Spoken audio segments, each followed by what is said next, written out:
Hello, so piu le nau te na dam mai nam. Thusim ingai kha lo na zo aso tam hezi chun.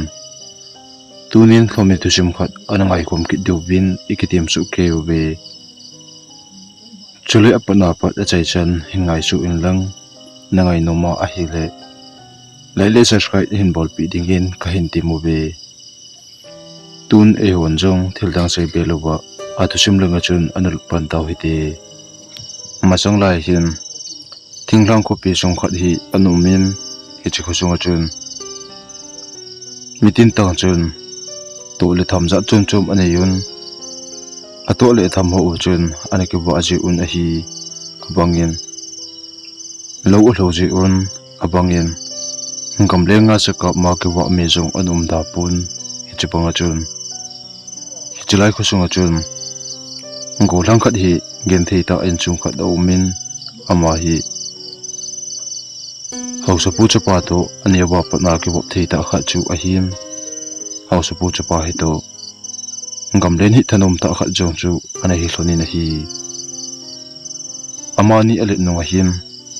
ngam len jong ana bol jing hlonin a hi le amani dinga ngam len hi lunglu na anei che che hlonin hi che banga chun miken thei pa hi to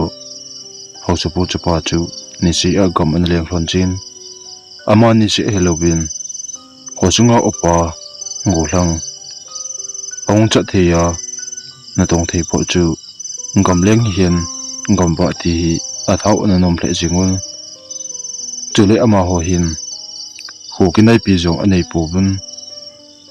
chule ama ho khosunga dinga hi ngam jong ane nei le nun agam nei se o helobin ngam sung ana chut kha lo na zong alin hle jing in hi chubanga chen ama hon jong agam sung ba hi masanga patna hlo analan ti hi khosung mi pi ati akhang ho chun ana hi ahin la akhang tha ho chun ana hi pop na hi ji chen khosunga hausa pu hian achapa le aloi pan ngam len thon ji a ngam gil azo ji hlon hi ai ne do pha na hin ni khadi hausa pun jong achapa le aloi pa chu ko win amani ja achun masang la ya hlo ana ke se hin hi chi hlo ho chu hlo khat hi tha do luwa a hin hi chi hlo chun khosunga dinga mel hoi pen le ata sa hoi pen na kini len chong hoi chu chi hlo chun ana khlo mangin tu chana anong thu koiman a het lawa chule hlo jong hung kinong tha ata lo hiji a koiman ana tha do lo a hin hiji a hi hichi hlo chun tu a nunga mel hoi ta a khosunga ki nei chu ama hin hlo ho hi a hin chu pongsa na anei the hin hiji chun ngam na len hlon ting hi ka za da hle jingi azu khat le hlo ho umna ki su kha hlon le chun hichi hlo pa chun khosung hi nei chalu pi owa anong khu o hen chona ama ho chun khosunga hi tampi mi pi atha the asu mang the hin hiji chun khosunga kamleng ho jong na bonun ching thei ta in lengon lang na len thon ding sa da thon chong leng na thanop na le na long tu thon a hi thon ji in na len thon ta a hi jong le ngam gil ka ma sung ana chon thon hi be en tin hausapun achapa le migen thei pa chu ana bai hla ta na hi le hausapu chapa le migen thei pan jong hausapu the sei chu ana nom thlonin hidi chun phale ni khu achal banga him hausapu chapa le migen thei pa jong ngam hi na leng thlon jin amani hi ngam len thlon hi le akitu hle jing thlonin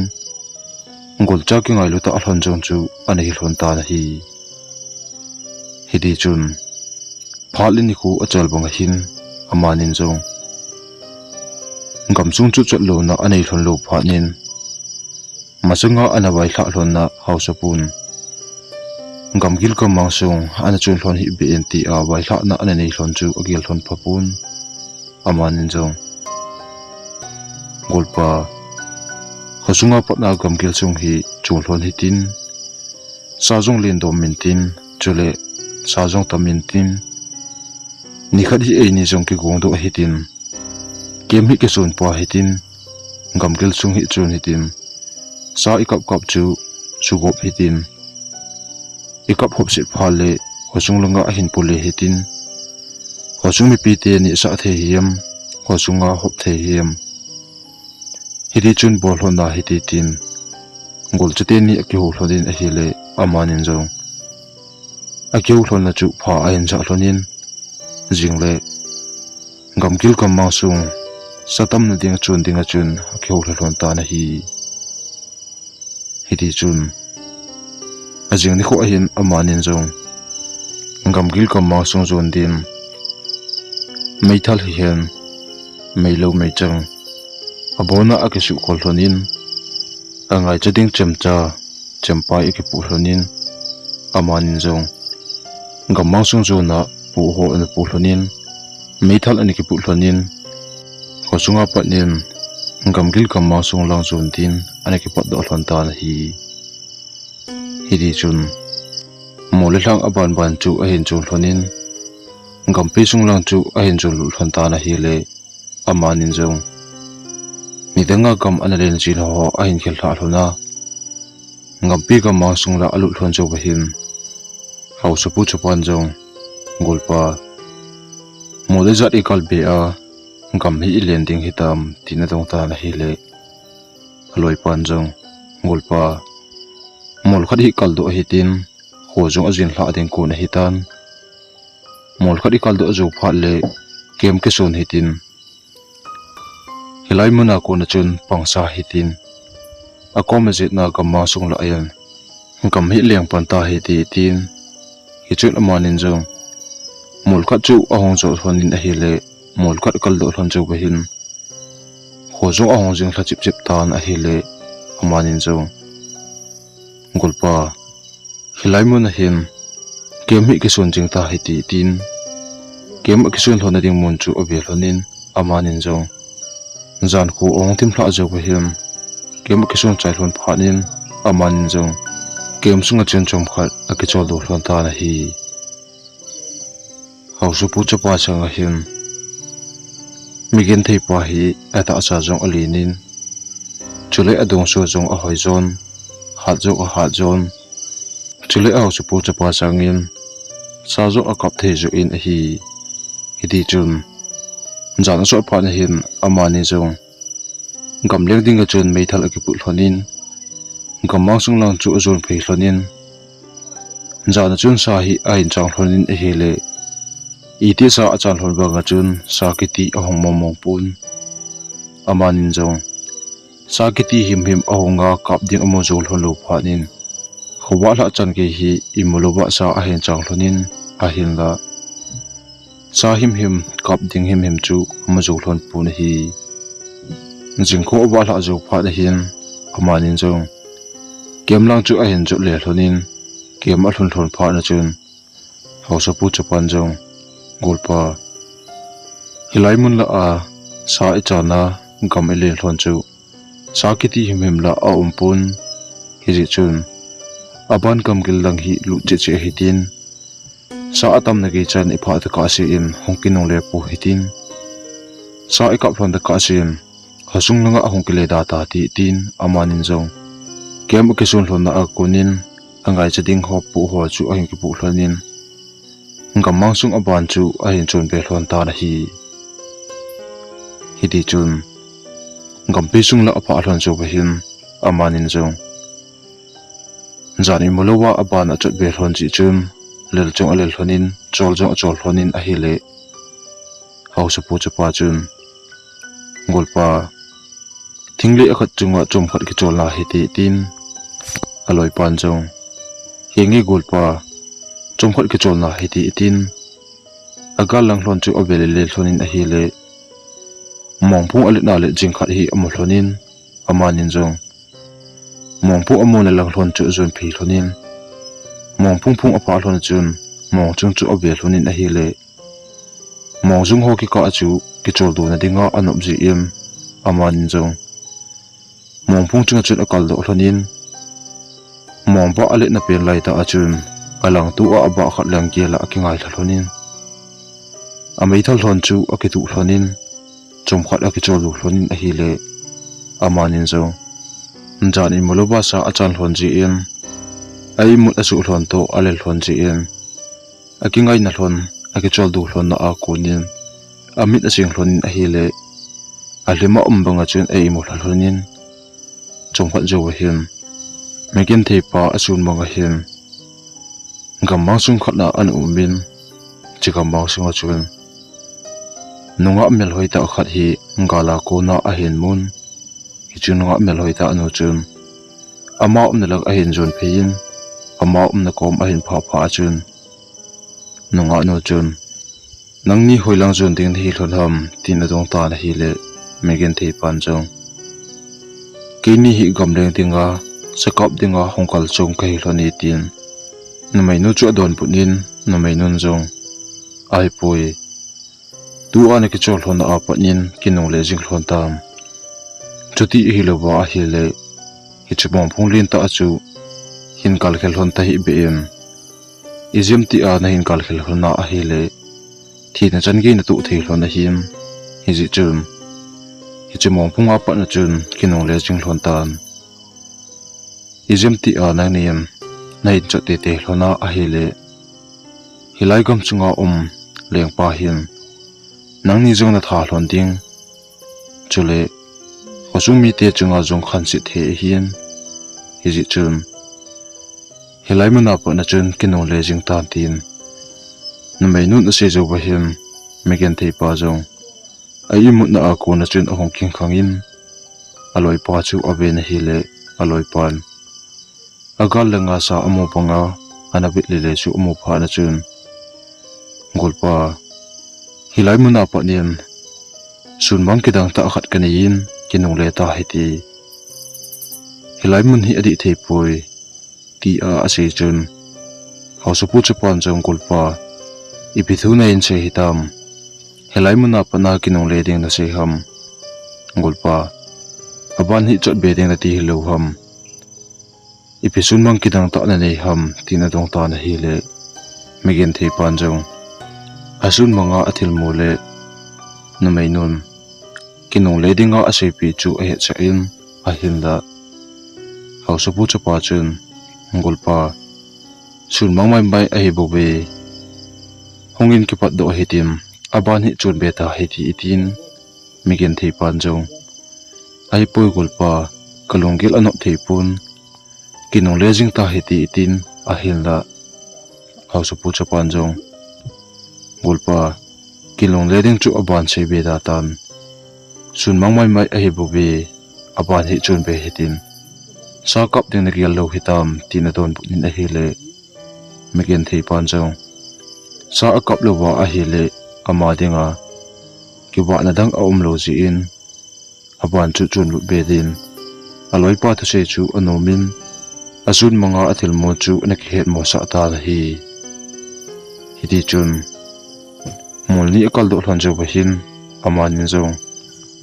ngam le na ding sa kiti azoi nong jo amul hlan jo pun agal lang chu obele le hlonin a hi le songko le na le jing khat hi a in mul hlonin amanin zong songko chu obel hlonin a hi le kidang asa hlon to chi songko na lang chu ol la anai phe hlonin songko mun apha pha hin hausapu chupa chun golpa sunghom sunga hin lut hitin ipithil chu momo hambe heti golpa hilai mun la asa kiti om lo to kagiala a hele sungku om theidan hi thilkidang kha jong thei hin hiji chun hosumi ptm thilkidang ipu do hlon theina dingin sungku sung hi zul lut hlon hen thilkidang ta ta jong imu thei hlon hin jong lut pho phot hi ti tin amanin jong Songko hom sung chu azon lut hlonin a hi le songko hom sung alut hlon jo hin songko hom chu thuma ahong ki le hinin a hi le songko hom thuma ahong ki le hin a chun hausapu chapan jong golpa songko hom thong ki le hin hi alai ta a hom pa hen chi le hen ipi imu hladem aban chi be the helwa a hi le kinong le kit hi ti tin songko hom alai ta achun amanin zo azol lu thanin a hi le phabe pi zo lu thon zo hin Songko hom sung chu alin che che em Songko hom sunga agal lang hlon chen thilwa ta bang khat hi a hin mun amanin zo thilwa na lang chu anai lu thlonin a hi le thilwa na apa pa hlon a chun thilwa chu ima cha tang ba a hi pun gan cha aki khat hi Songko hom achunga akitha a awa achu galak pa na a hin mu hlon pha nin amanin zo kidang asa hlon to a hi le chi Songko sunga ngan cha a ha sau ta khat le aki sau ta khat an chu mu hlon pha nin amanin zo chom khat chu ve den hlonin hausu pu chu pan zo ngolpa ngan cha a ha le aki khat pen pen hi kila a hitiam hosung langa le pu hi ti tin a hen la migen thei pa chun ngolpa kasun mang anup lo to a hi le hi chithil hi la da hitin kinung le ta hi ti tin hi chun hausu pu chu pan zo ngolpa chuti hi le kinung le ta hi ti nang anikile masan lang ken chom khat hin beng khatin hungkele do pai ta ngi tin aloi pa chu Songko hom sunga patna a hungkele do in hausu pu chu pan zo aloi pa in Songko hom sung zo na phabe pi zo do zo hin Songko hom sunga gan cha ha chu akita na a ko na chun ala han ala la to kitu a hin ichasaha awa chu awa atapun aman zo abe nga chun a hin simlu nin aloi pa na langa chun all ola a hong po do in a hele Songko hom a hin khel thon chu hin ngam pi sung la a na thon la a chunga leng kan heng zu le ba ho chu a chu naw muna ko na leng do a ha mun a hele a ham gin chu ngam mang sung la chu u ki thong jing in hi hi chu amanin jong amo thlon pha nin kidang a salhonin migen thei pan jong ngulpa hi chithil chu hi kidang ka sobale tun ape pe na kinung le jing ta he ti tin hausu pu chu pan jong Songko hom sunga ko na ngan sa ha a hin la do ji chun aloi pa ko ma chun hingi kinung le ta hi ti tin amanin jong ain chot thon na gama sung langa chun hojin hla ma sanga hian ahong ke le thon ta na hi ti chun ni hla khu thim hla ding ko na hin amanin jong mol thum chu a hin le chot thlonin mol thum a hin khel hla chu thlon hin hausu pu chu pa chun ngulpa hilai muna hian kem ke sun hitin tu jan chu ke chol hitin jing zo le aban e hin chot na lang yong ki pat lhon na lang khu aning khat lang khu chun be hitin ngam zo hi leng ta hi ti tin migen thei pan jo aloi pa thase chu agialin a hele ti isan amuna chun hojin hla masanga kem aksul hlonin hichin hla achun aloi pa koma ngam hi leng hi ti tin hele hausu pu chu pa chu anomo mo thapun gulpa tun hla hi ki chol mo ta hi ti lel jong kalelin ichile ewa le na ka chol tai aban hi len be deng tu ni hla bang kangap ta pui tin hichun migen thei pan jong aloi pan achol le alel chu agelin a hi le no mo asa pha nin a kho pui bai tun hla chu ke chol ta hi ti tin zan chu mata a ke chol dingin ho ajin hla jo zan so nong langa chun kem sunga amanin jong ni ding ki pu hlon ho chu ne khom hlanin a ki chol do hlon ta na hi di chun hausu pu chu pa le migen thei pa jong a ki chol do hlon jo san so nong langa hiam migen thei pa hin na kem kom la a kamang sung la a ko na chun thil khat a chu pu de bonga chun ngan cha ta bonga thil khat a hai chi bul bu pum le thil khat angi idi du bonga chun kem kom la a ko nin a hen chamang phul phul lin a hi le ama jong ei mu na a ko na chun ami chu a hin ha do in amit a ha do zu we him a ko ma me thara koi chu alan me thara tu zu we him a ko ma aloi pa agi na mon chu ave na hi le abi tu ki tu in aloi pa agi na chun anum thapun hi chun man jong aloi pa amolo to a hi le thilgin a hin ja chu kem kom la ko na aza ma phil phul ji chun ama jong ape pe na chun me thal chu ki dok min kem sunga ko na achom do in aman jong thilgin aza la chu ave na hi le thingphung ho le nang ho akilin la la a aban wana thingphung ho ahong kilin chu umo phanin thip chena gala ko na na ko na chen ave na hi le hiti a ave pe lai ta hin thingphung ho akilin na galanga ko na hin aloi pa ho supu chapa chu ha pe na hin ahong peng in hi le aloi pa apen gin chu aza za a hin aman jong meithal ki dok min aloi pa apen gin za lan chu adel thota na hi hiti chun I chanam apa aja wahin aman jong aloi pa pen gin aza na la ho chu amun don he lo ji in akom ji la ho chu kinung he to athun avele le na hi le hi chepe ta ahin na gal ji ma ko na hin aloi pa apen gin le ngan cha a hai the thu le thil khat engi de du banga chun ngan cha a hona hat banga chun a hin jan aman jong tilum dan di the sa lo phanin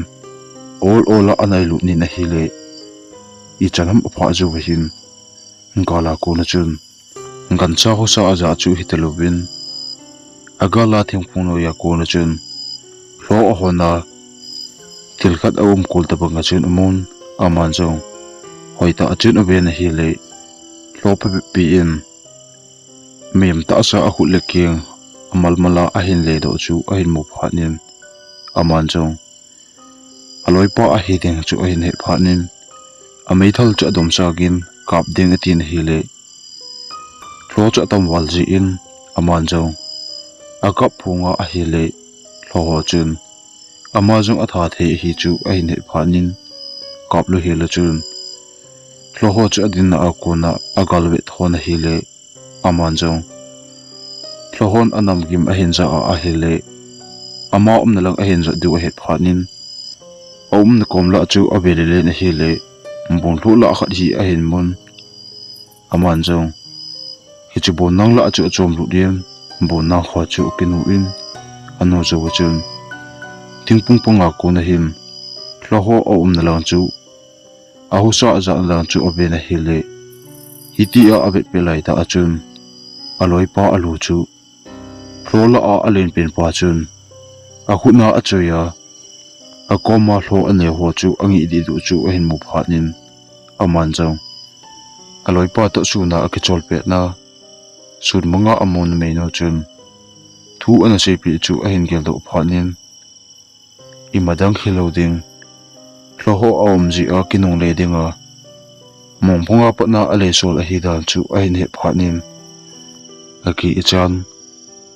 hi chun aman jong ngala patna avet pe lai ta hin hlo la a alen pen pa chun hlo adang ho chu angi di nin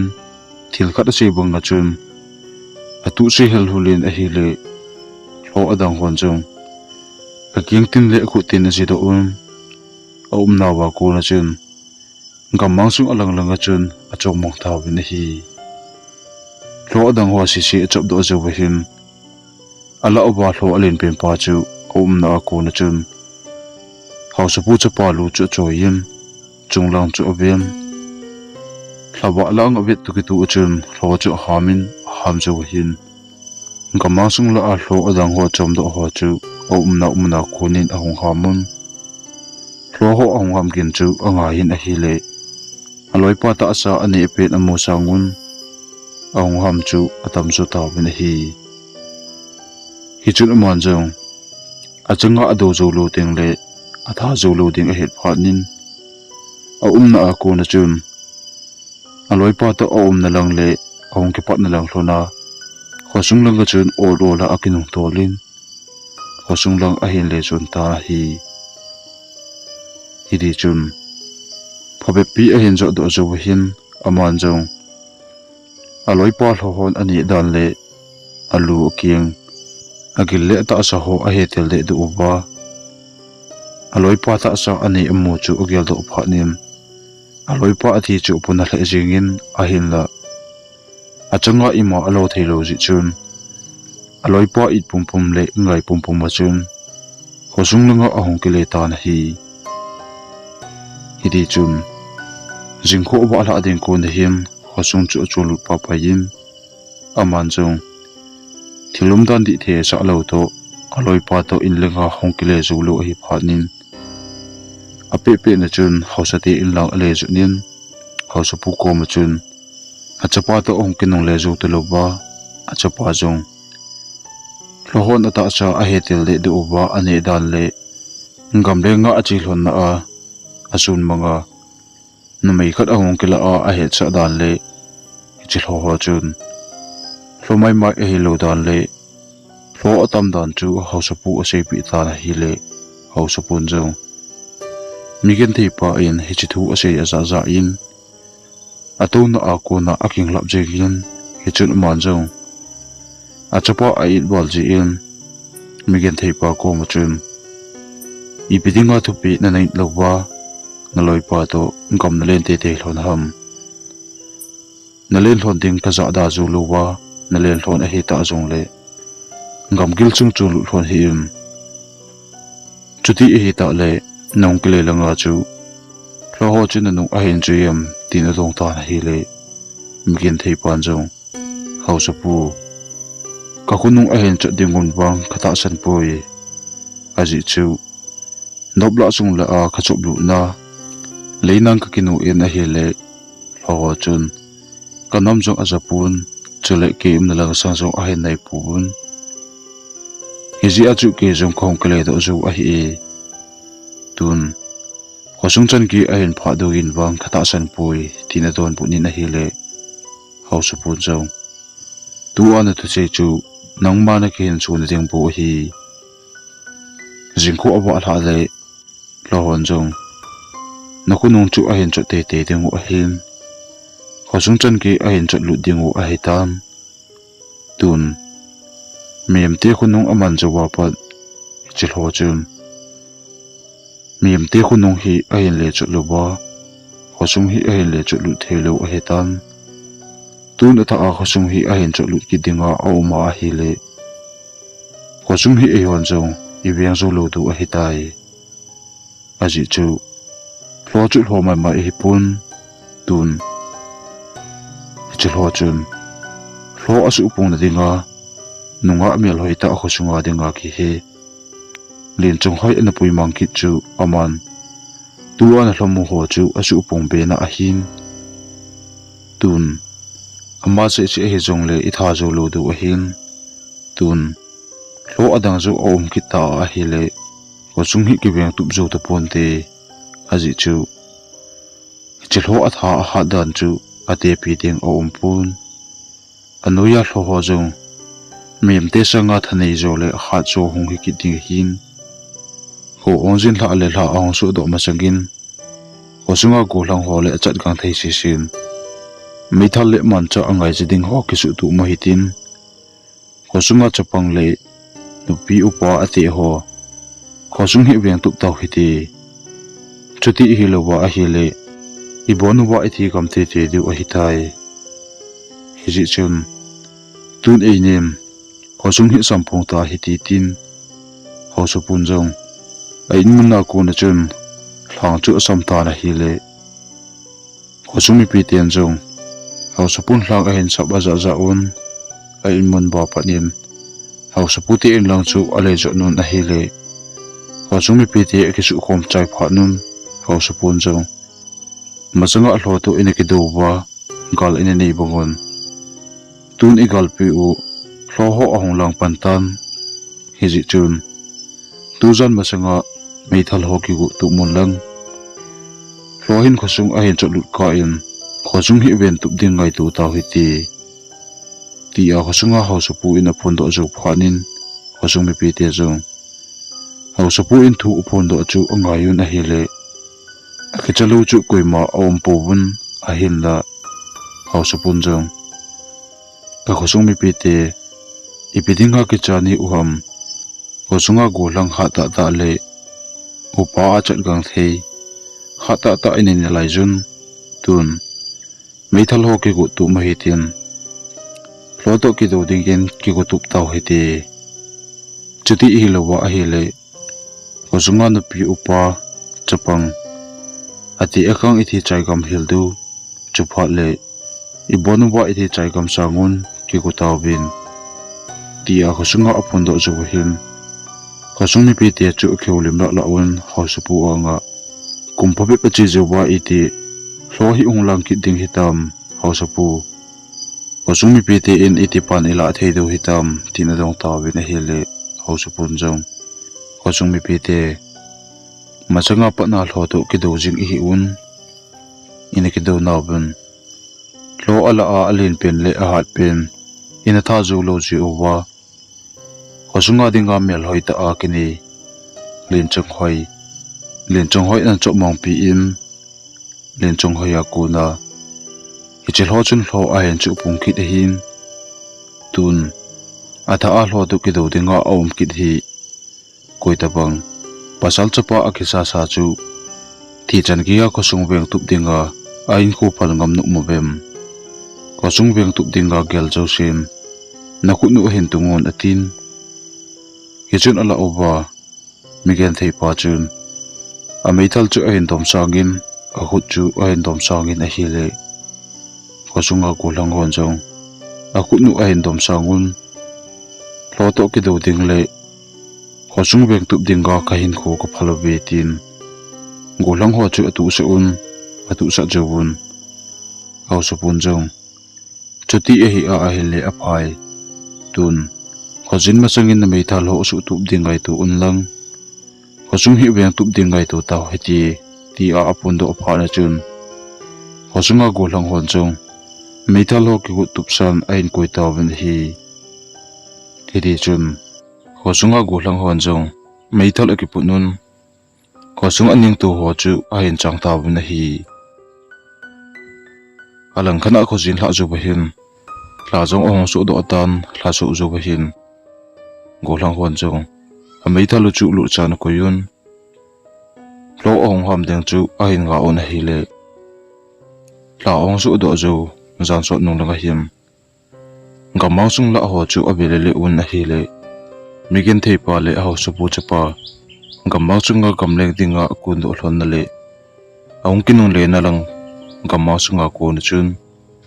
lo aham kin hi a hin se un a hi le lo aham kin chu a za un akal langa ko na hin lo chu ong tu siki nun aban ba na chun lo ho chu ong tu su un a hi le lo chu tambal chi in hoilang pe na pat na a hin te du ham golang hon chu a he lu pha nun kining sa a ti dai lo chu oma ho denga upai dang a ta pu na hi hi chun golang hon chung lo ho ong chup su dinga lai ta un lo hon chung ho sung lang chu a hi nei chi un apan pa na a hong ha mun a hi le lo aham kin chu ho sung na ya ko na a hin za pha nun ho sunga go lang hon jong lo aham ham na lang chu a velele un a hi le lo hon jong aban pa na ho sunga a hon chop lu nu chu mo pha nun go lang hon jong mai thala chu a ka mun a hi le lo ho chu gan wal ji un a kap kha ba thei ta pu na hi golang hon chu alang tu a om no muna konin lo achom chu achom to chu ka mun a hin la lo ho chu tam wal ji un lo hon jong golang ho chu a hin that panun golang hon jong lo ho chu a hin kap li pan taw bin a hi chun khosunga hon jong khosung aning bela golang hon khosung aweng tup na wa apan mun na wa konin meithal agin le golang ho apen gin chu khala panin angai ngam koima om pu bin hi hidi chun logon chung golang ho le a chat gang the upa ho sung weng tup dinga meithal choi ho jong lohon abo kha kha chu a khut le keng alu abo tan pi pai phayun abang chu ata sa ani loi lo ho chun ho sung mi pi golang ho chu ban ba na a hen thanun golang hon jong lo a in tha oba lo pha pe pi tha zo ba hin jingko zo awa la ding ko na hi phanin khosung sa langa mol chunga konin lo kha chu ahong ha min a hi le aham kin chu lo adang ho sang chun aza chu min hi chi lo ahong ham zo wa pa na chun lo adang ho chu aham sak sawun a na umana konin mol chung langa chun a chom to taw bin hi chun megen thei pa le a kom la a loi hon zo lo sa langa a chop tu mu pha nun apan naw ba konin lo chu ka mu na hi le lo chu thum tabang a kap li un hi hidi chun jingko oba la zo wa hin ko sung la azun lu nun ko chung mi pi te chu nchane la a hlo hon a su kha obem tin a to kha ding chu obi un hi le nchane la chun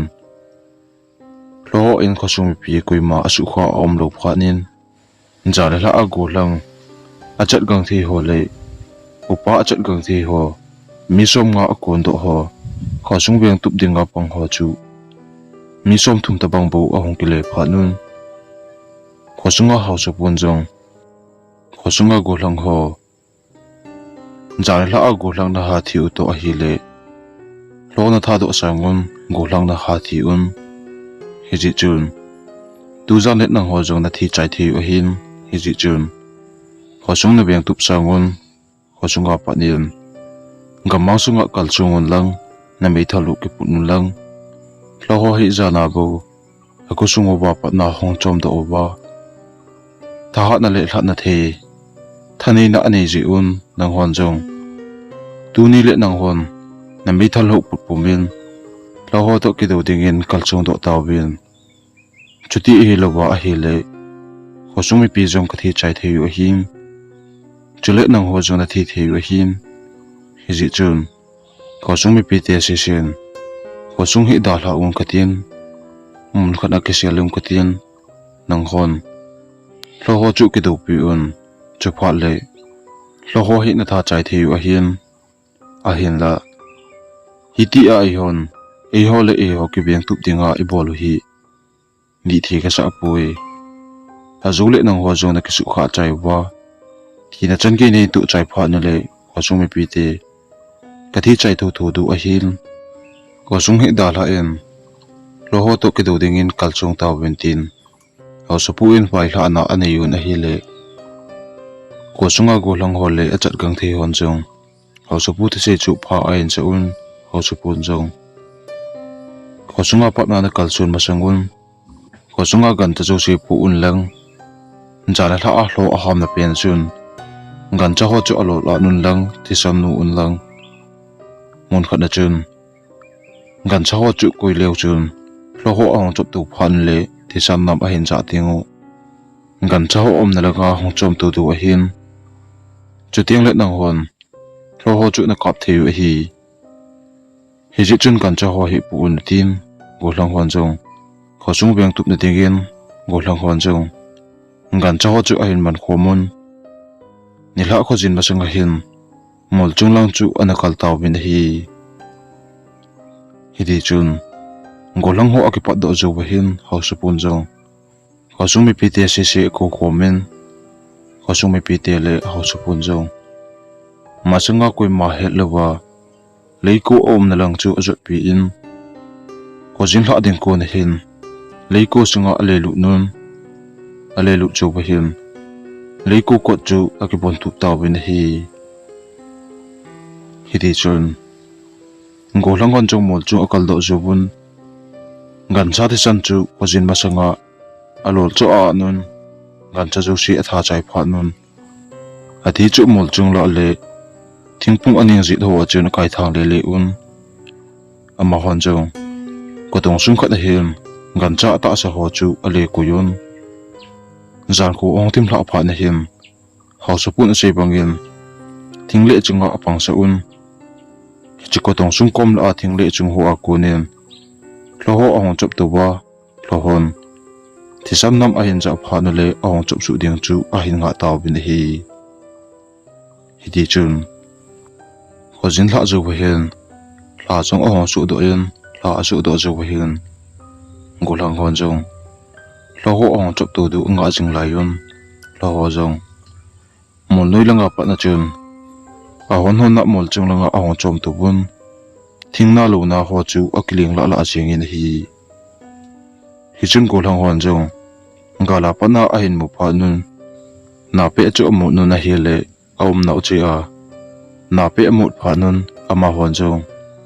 a mei thalu chu lu san ko yun lo hon jong mol chung a hong chop do jo hin thi sam nam hi a hin cha un lo ho chu hon hon in tul chu na akut kunun akyang tin a ji do so so un chunga hla chu awe un lo ho chu a ham mun hi le lo ho a ham gin chu atam hle jing on hi lo ho chu agil kil phat nun a na ba konin thi san kim aja alang wa chun a chom chu un a hi le ko tong sung khat a chop lu jo ba hiam gan cha ata sa ho chu a hin mu pha nun lo hon jong gan cha ata sa ho chu amal tel de du un agil le a phe ho ani pe lai ta un lo adang ho jong hong chom su un lo jo si ki su khom phal wa chun alang tu a pang thing phong chunga ko lang hon jong a meital chi un lo khat chi chun doi tu che nun chom khat jo wa hin ala oba upa khat chun na pe chu amu ni na hi le amu tu ki tu in lo ho chu ba nei chan khat be ka ma chun a ka mu na hi le lo hon jong gan cha ta sa ani oba aking tu pe lai ta un lo ho chu om na ba konin a chom do man ta pu ben hi chun go lang hon jong lo ho a kap na ba chun lo pa be pi chu kap li un a hin la pa be pi thi lo hon jong a na mun chi a ko na a chom do un go lang ho chu ba nei chan a hin ti ta ben hi di chun go lang hon jong a tha yin lo ho chu a hin kap ki nu na hi le i ti ka bang wa chun lo ho chu kap ho ba ta pu ben hi di chun lo hon jong ba nei cha chun go lang ho chu a hin ti in go lang hon jong mei thala chun lo ho chu ban ban na a hin kap ta ben hi di chun jan ong so chi chi in jing ko ba hla ding ko la ga hin hla jong ong hlum mang ta na hi le hla hlum mang zo bi hin lo ho jong om na ko ni na hamun a ham zo bul mol chung langa a chom tu ta ben hi di chun jing ko ba hla zo bi hin lo ho jong a ha thi le jingun ko sunga pat na go hlang mi som thum a kal chung do ho jong migen thei pa bu ma chun mi nga si bu asu chutaw bin hi chun migen thei pan jong aloi ho chu abian hi le kisu na him ani ju tu pun chule jane hla a lo atha chai lo bu to a hi le ala oba lo alin pen pa jong atha nai lo chu a he phanin aloi ho le ama pu ma chun kisu na le ngala zo du chu ata san mo mo tu pun ama hon jong mol chang pen chu da hla un ala oba go hlang mi ni chun tun e ho si bu i hing ta bun ko sung langa kinong le hi tin ko sung mi pe te to thi khom ding hi jong le thi khom taw hi ti tun ko sung langa kinong le jing taw hi ti tin a hin la migin thei pa chun aloi mili ko ma chun tun kinong le ding hi se hi be un khosung beng tu ma ikal chunu a hitan tu a thi ho jong khosung beng tu ding le khosung mi ngai lu na sala ain ko le thisan I luwa thi na chan gi apang a hin tu a I ho ikinong le oba a hi le nong chon chu hi du tan ngala hi nong chon ki ti koi man a bol lo ding a hi chule khosunga pa na khosung bi pin ekine pi oba kalsung do chu hi un e ho jong hilai muna I thi jong le opoi pun kinong le ding bang abela seida taw hiti tun lo ho hi athana ding lampi ngai tu zo hiti pasal cha pani hi lo ham ngal hi zo ka un nong chon ding wang kel pungi hilai muna thi den ding hi jong le lo ho hi ka tha te te ding hi tin hi chun ala oba aloi hon jong pa chum khat chu gelun a hele megen thei pa thu se chu di asa un ama hon jong tun e hom mi nga si in ipi ibol wa thani na a itha zo du hitam ti a do achun mi gen thei pan jo thing tum chung tum mang cha in lo ong chop tu na monin thang kam hitin chule e hon jo mei thal mang cha in kap leo hen ngal hi zo te te du hi tin ama hon jo jeni khuni sa asu do zo wa pa din thak a hin kamun ni hla langa hian a cholu to alelu to a hi le khojin hla nga tu gomin thingle chunga atu do un atang kam ho chu obi un migen thei pan jo agal lang chu obele le na hi le machanga aloi pa to kem ana ke sun mon chu a hin kalmun man jo aloi pa ngai pu ma chun thingle chunga thingkhat chunga ki ngai hlan amit a sing hlan a hi le alima ombanga chun a hong i mo hlan achun manga chun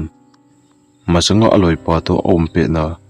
chun mang anei na gamma sunga chun an umin aman jong agalang chu obele le na hi le sun manga anamo na mai mel hoita anu chu a hin mukinin aman jong lungdong ta le ti jata a avet pe lai ta hin na mai no chun ama na lang a hin chun phin ama na kom a pha pha chun na mai no chun a hin ho pin ipitinga lungdong le ti jani ham kima hi nang ho khosunga cheng machanga mel hoita a ki thang len chong hoi chu ka hi bobi nei ki cha hi en atin hi chun mi gen thei pan jong na mai no chu dong dong ta in a ben na mai nun jong machanga na loi pa to nang nin hilai mun hi nen chot lu thon lo dinga tim na ka nei thon hi lo ham tun nang ni em hilai mun na hin chot lu thon ji em ko chung mi pi ten thin chen ki na tu taw bun hi chil ho hem lo adang dang su pung dinga ke hi ekimat a hiam tun lo zong pung che che tan ke hi me ma ko na lo e su sa hin tun ke lo ke su nang en jong ama bol thena kanei thelo na ding le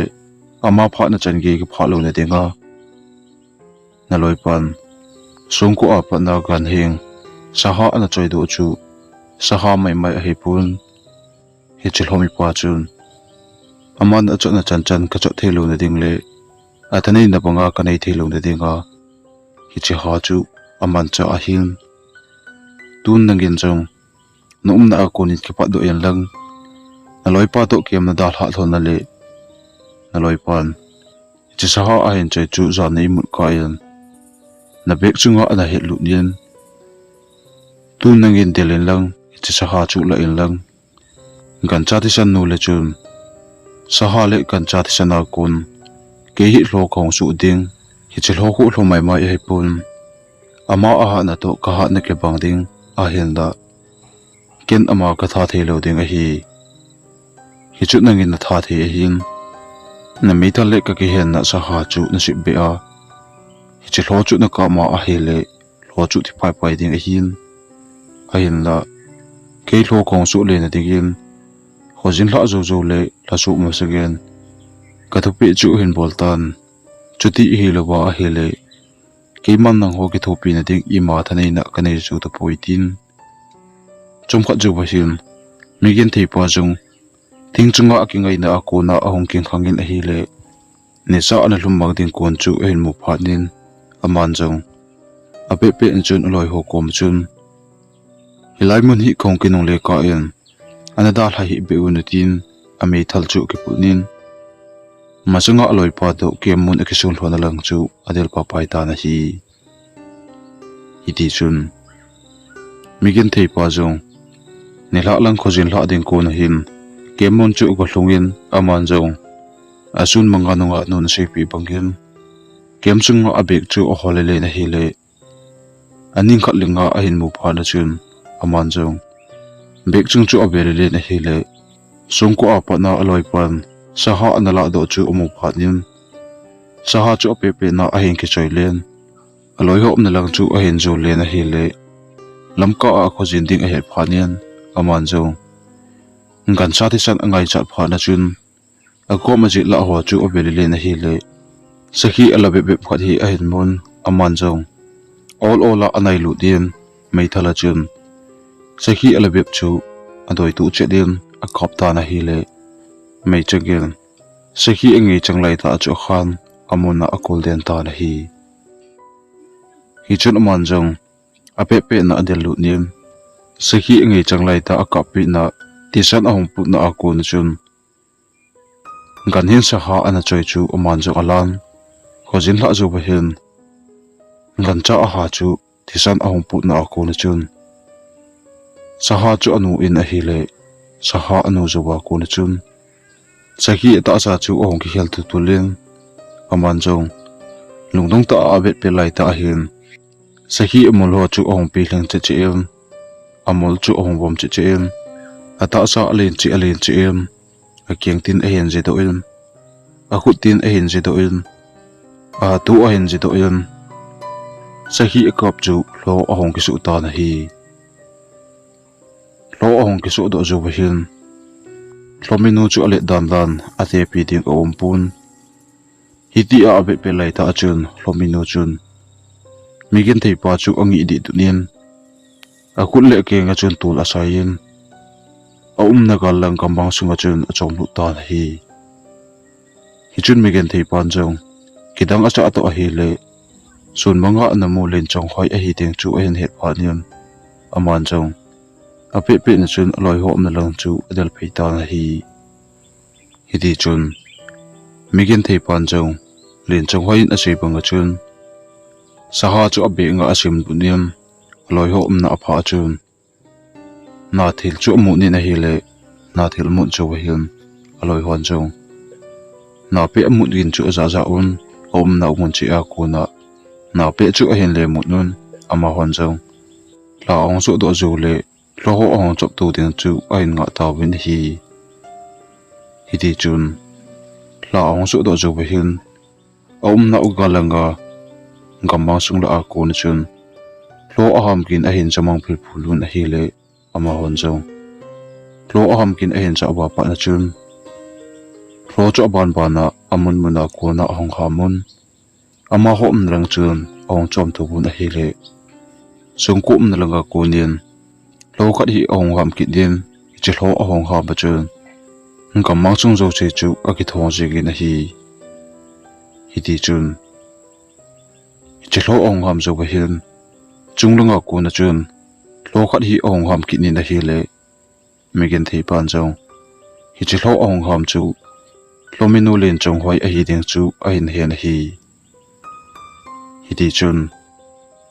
ama hon chong bei thal ki ku tup sa a akuyu ba a hin nga lai ta o chun lo hon chok aban ba na a hong chok tu lai ta un su na thang kam ho chu a hin ki chat pelun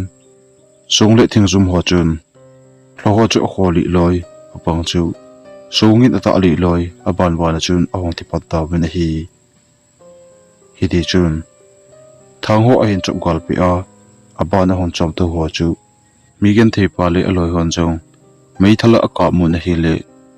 lo ho a ha thi bal pha na chun lo a hing su sun hon jong chunglanga hla chu be un a ha mu na hi le lo ho a ham zo to ki tu im anoi langa ko na chun ala obal ho alen pen pa chu ong hamin a ham zo wa hin mol chunglanga ong chom to bin Lhomi nun jong lo ong chop to a het pha na chun na a ko na a hamin a ham zo zo bin mol chung langa ahong le chop su ta na hi di chun migin thei pa le aloi hon jong lo adang ho ka pe lai ta un kol noi langa pat le kol chung langa pa yin thingba thingphung ho ahong kilin la chu a hin mo pha nun lo la a alen pen pa le Lhomi nu ahong chop he hi chu a hin he un ama hon jong lo adang ho chu a hin ki do pi un lo la a alen pen pan jong lo adang ho na langa ahong chop phi lai ta hin Lhomi nun chong Lhomi pa chu ga la pat na abon hi le Lhomi pa chong kol chena achun akini in Lhomi pan chong akyang tin ajido en akyanga tul sayen Lhomi nu chu abo in hi le Lhomi nun chong Lhomi pan abo bo achun alel to a hi le Lhomi nun chong a achun Lhomi pa angong lai ta chu abe pi in a hin la Lhomi pa chu iti akidel pi jong le atha thei lo ding he ji im Lhomi pan jong a khu tin chun Lhomi nu chu ada bul lai ta khut ki api in a hi le Lhomi nu zong lo chu lel chi chi em a tha cho lo ding a het phat in chunglunga tha chu abem a hamin a hi le a ham gin chu migen thei pan zong Lhomi nu a hi ding a het phat in a pe pe nin a mithal chu ki pulin Lhomi nu le Lhomi pa ki del na lang chu a le zu su ta na hi di chun Lhomi nun chong athanei na so si em Lhomi pa chu a ki del pin a khut tin le kyang tin le a tu mang cha em a ki khut tu hlon ta na hi di chun Lhomi nun chong lo cha tha jo lo ding pha nim ngam ma sung sa langa chop tu ding ati lai ta hian hi chi ho chun Lhomi nu chu ada bula amanin ada abul chu ape pi in a hi le Lhomi nun jo alel wal pha nin chunglanga tha aben a ham ki ta hi le a ham kin chu migen thei pan zo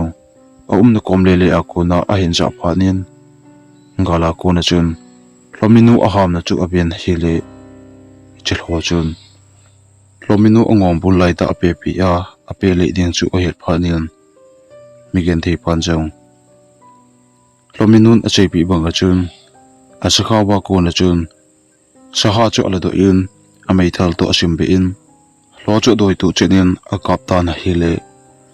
hi chi lo ak ting bul lai ta chu mei changin a se pi in lon jong mei changin a se na a alel bal pha na chun chunglanga tha chu oben a hamin a hi le lo adang ho jong om na wa ko na chun a hamun Lhomi pa om na langa chop su ding ati lai ta un migen thei pa aloi ho jong lo adang ho chu ka mun a hi le lo adang ho chu kap li un Lhomi pan jong alel bal pha na chun cha jong a cha thei ta pun Lhomi nun jong a khutina Lhomi pa op kong lai ta chu so lu pi in along chu asa do pa pa in a hi le Lhomi pa jong na monin cha thei lo bin a thi ten pa pai ta na hi Lhomi pa a thi zo hin lo adang ho a heng sun sun jong chunglanga tha chu obiun a ham zo bun gamang sung langa chok lu ding ati lai ta un migen thei pa loi hon jong kap ding ati un a hi le lo adang ho chun a khutin le kyang ting mang chan a na wa ko ni na chomun miem ho chu abo un a hi le ala oba mi thum chu aboli pa pa in Lhomi no jong lo adang ho na langa chu chom to bin lo adang ho chu ba nei cha a hin thatnin a hi le lo si chi tha chai pha na chun Lhomi nun jong chunglanga hla aman ding kon chu oben a ham chu hin gamang sung langa chun a chomang pa pai ta na hi di chun migen thei pa jong aloi ho na langa a hong ki le chun aloi mi li la a mi khat bo ana su cha chu mo pha nil migen thei pan jong aloi ho athi chu upon a im amanin jong a mei thal hon chu chunglang adoi hlonin chunglang chu akap hlonin akap hon jo hin jingkho aba hla chu win amanin jo Lhomi pa athi na lang chu azun su hlonin Lhomi pa ata cha chu Lhomi nun sei bangin leiku alai hlonin leiku achun Lhomi pa ta cha chu a hin bui hlonin a bui zu hlon pha nin gamang sung chu a hin da hlonin khosung langa a hong ki le hlon ta na hi di chun ni hla ko tim hla ding ko na hin migen thei pa le aloi pa zo khosung lu hla zu hlon hin khosung chu abe hlonin a hi le khosung mi pi te khosunga a lo bu omo pha hlonin amanin zo khosunga hlang asam hlonin khosung mi pi te ngal chowa hong ki le ka hi hlon tai nikisial na wa panin Hungdoh ta wintin migen thei pa le aloi pan zo hlang asap zu hlon hin khosung mi pi ten a hen cha ja un leiko kot anga pan zo migen thei pa le aloi pa tu sar gen za pha nun khosung mi pi te a he cha in ama ho zo leiko apa na a hong pot do un a hele khosunga ko na go hlang a bai kon do mi som thung mo la a migen thei pa le go hlang khat a hong kinung le a ngal a hen jol hon chu khosung mi pi ten kidang a sa un khosung mi pi te se se chu tu sa un migen thei pa le go hlang pa chu akipa pi lo koima anom pu bin hi di chun hau supun jong kidang asa ji in migen thei pa le guhlang pa chu iti gala zol hon hamtin adong hlon ta na hi le migen thei pa le guhlang pan chong masanga nunga mel hoi ta a kithang len chong hoin hlo ake su nunga jong a hen pan pi hlona ngal azo o hi dan chu a he sa hlonin a hi le khosung mi pi te le hau supun jong hi chi thu aza za un kidang asa len chong hai chu ki pa pi lo kuima anom po bin hi thusim aki chai tai aban ananga ki no hiti na bonun mang pha